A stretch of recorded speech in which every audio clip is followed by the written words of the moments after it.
Welcome to Atlanta Tarot. This is the tarot forecast for Sagittarius for the month of April, including late March 2025.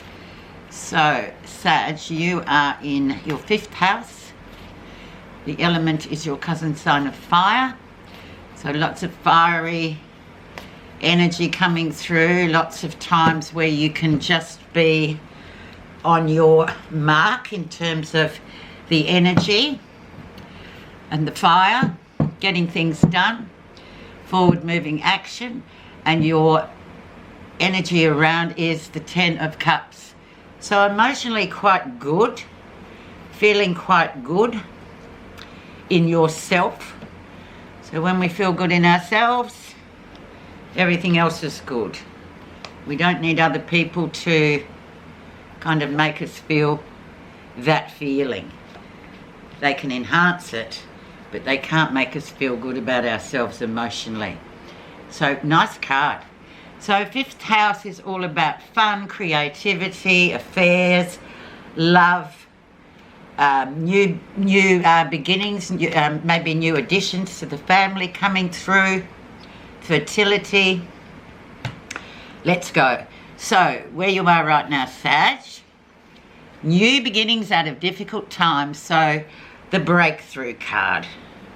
Very much the Ace of Swords. So, if things have been a bit murky and all over the place in terms of your mental acuity recently, here and there and everywhere, and nothing seeming to be sort of really very windy kind of energy, now we have a breakthrough coming through. So new beginnings as always with the aces.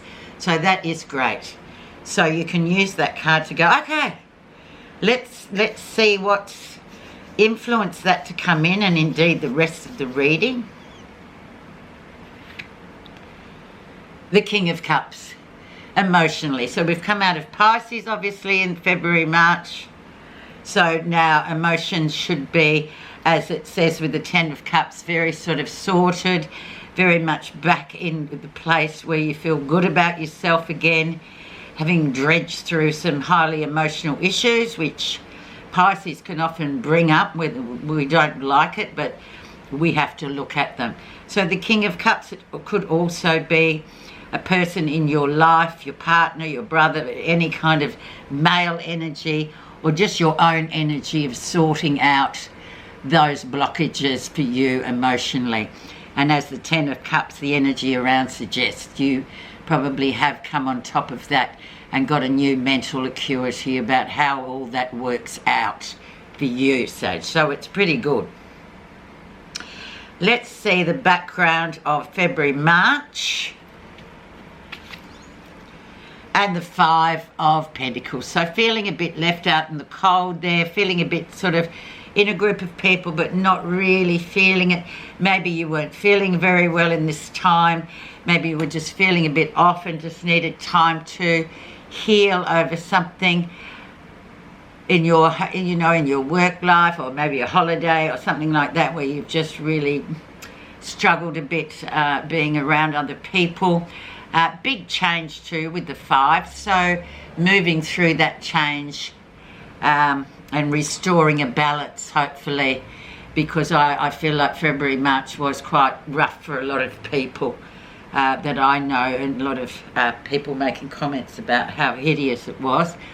But there you go. So that is very transitory, of course. It's a minor card, so it's like, yeah, you've come through that. So let's see what's coming up next with recent influences. And then we come back with the Page of Cups. So emotional energy reignited, maybe, feeling like you've reconnected with somebody, feeling that love again, feeling that sort of, yeah, we're in a great place, having your emotional self sorted out and very much ready for the next sort of stage for you. But as with all pages, they need to be fed and watered, so you need to kind of put a lot in to grow this emotional connection or spark that has come through. or you may just meet somebody where you just have that spark, and then it's about, well, where's it going to go from here, kind of thing. The lesson. The Three of Pentacles. So working well with others, teamwork. Three of Pentacles is also a card of spiritual learning.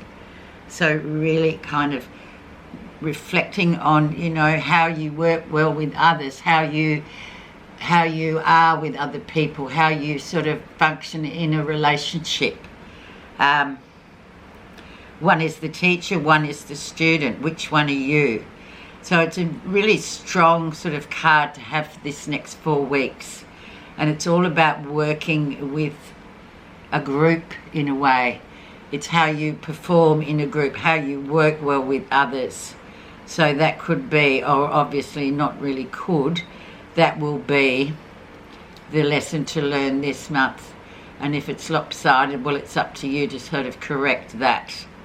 But it's a great card to sort of work on, really, especially if you're struggling with some kind of relationships, especially at work, I think. Work or families, it always is a bit difficult.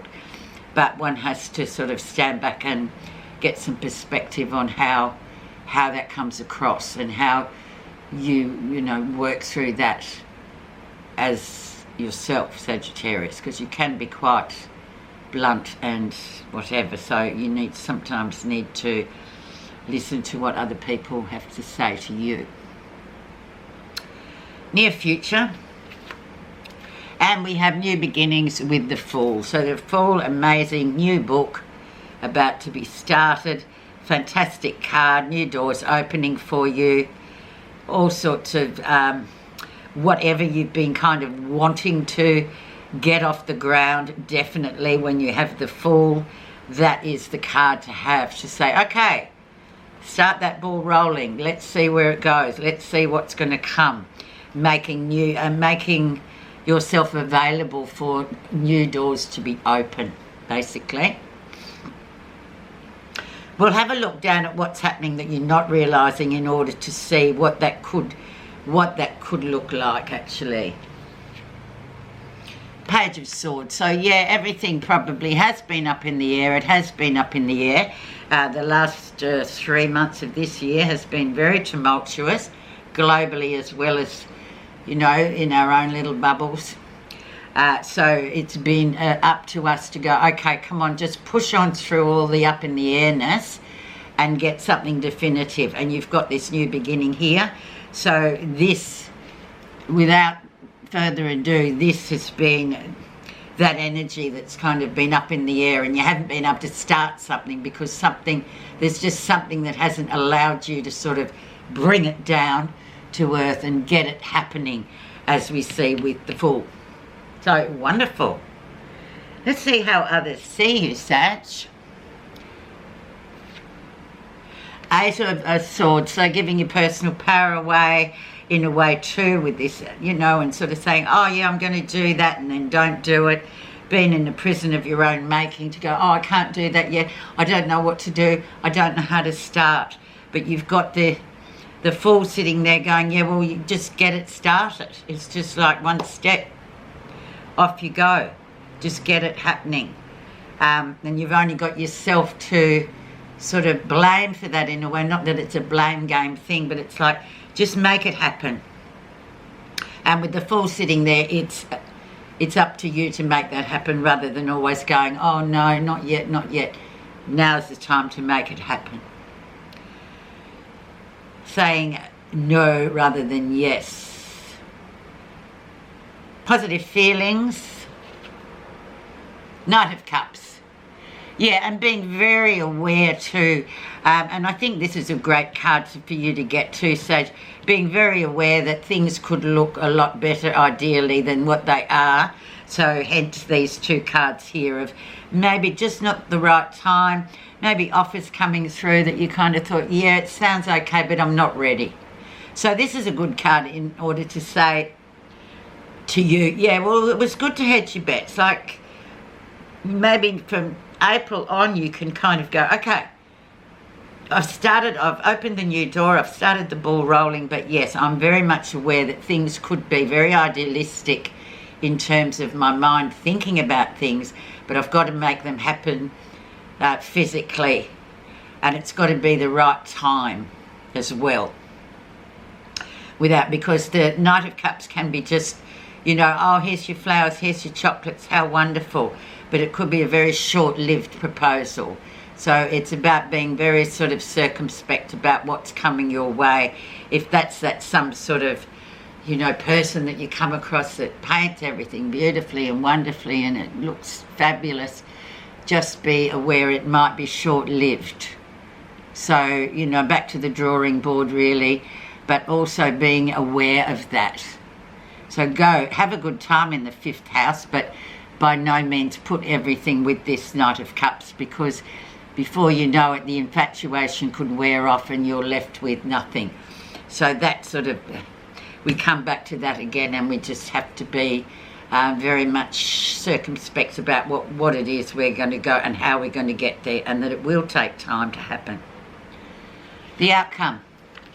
2 of Swords, so there we go again, you know, taking a step back, still a bit worried and not able to make a decision about something. So still sort of back to the drawing board in a way.